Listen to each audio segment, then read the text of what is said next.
Everyone! Vamos estudar o Present Perfect, que é um tempo que é bastante temido por muitos estudantes da língua inglesa, mas a gente vai ver que não é tão difícil assim.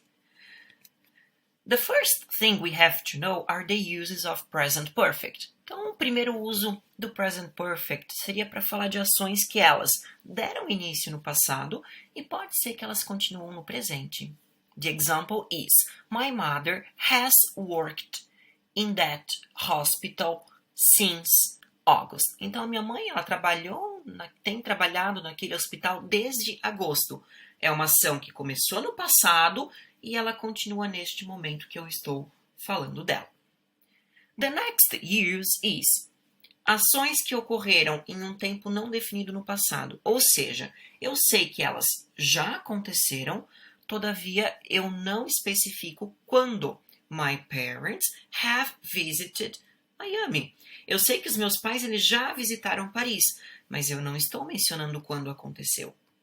E um outro uso seria para falar de ações que ocorreram recentemente, ou seja, elas acabaram de acontecer.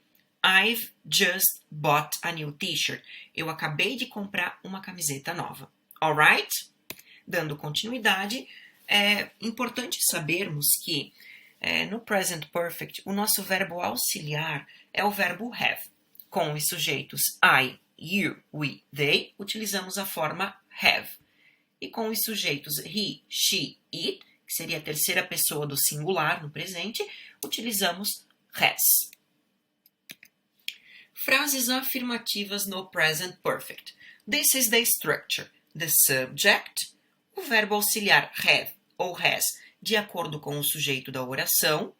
O past participle, que seria a terceira coluna para os verbos irregulares, e ed para os verbos regulares, da mesma forma que já acontecia no simple past com os regulares. E o complemento, que são aquelas informações que eu agrego na frase. Here we have some examples. I've been to England 3 times. Estive na Inglaterra 3 vezes. You have studied hard for the test. Você teve estudado bastante para o teste. He has done the dishes. Ele lavou a louça. And she has worked in that shop. Ela teve trabalhado naquele shopping, naquela loja. Frases negativas nada mais é do que acrescentar um not depois do verbo auxiliar. Atenção que eu posso contrair o verbo auxiliar e o not, como a gente tem aqui no canto direito inferior da nossa tela. Have not, haven't, e has not, hasn't. I haven't been to England 3 times. You haven't studied hard for the test. He hasn't done the dishes. And she hasn't worked in that shop. Alright? Dando sequência, temos as frases interrogativas. O que acontece numa frase interrogativa? Eu troco de posição o meu verbo auxiliar e o sujeito. Note os exemplos. Have you visited New York? Short answers. Yes, I have. Or no, I haven't. Lembrando, temos o have na question, teremos o have na short answer também. Have they been to Australia? Yes, they have. No, they haven't. E para finalizar, com o sujeito he, has he cooked dinner? Yes, he has. No, he hasn't. Has na short answer because in the question we also have has.